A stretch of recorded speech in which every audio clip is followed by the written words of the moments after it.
Paano nga ba i-transfer ang mga photos, videos doon sa ating Facebook sa isang account?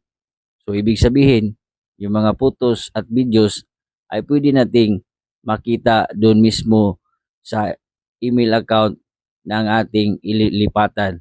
Kung sakaling ang yung Facebook ay gusto mong ilipat yung mga photos mo at videos doon sa isang email, ay pwede mo ring makita ito. Kung interesado ka sa tig video, i-click ang palubuton at i-subscribe mo na din ako para personal mo kung ma-message sa mga ganito nating tutorial. Tara, let's go! Okay, alright. Magandang buhay sa lahat mga kaibigan. Bago ka pa lang sa ating mga tutorial, welcome kaibigan. So, isang share lang po sa ating mga videos. Masaya na po tayo. So, i-open mo lang ang yung Facebook kaibigan.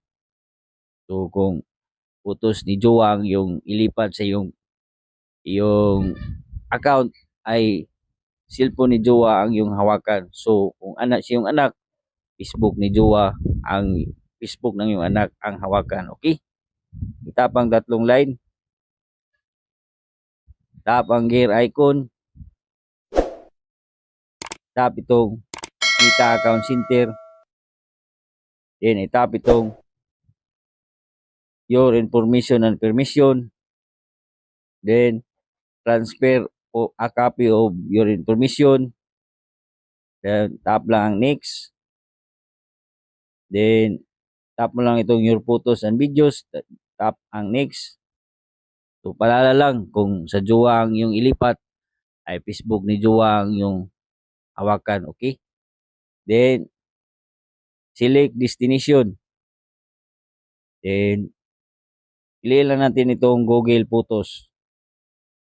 Tap ang next. Then, piliin natin itong where to Google Photos. Yan. Then, tap save. Tap next. Then, connect.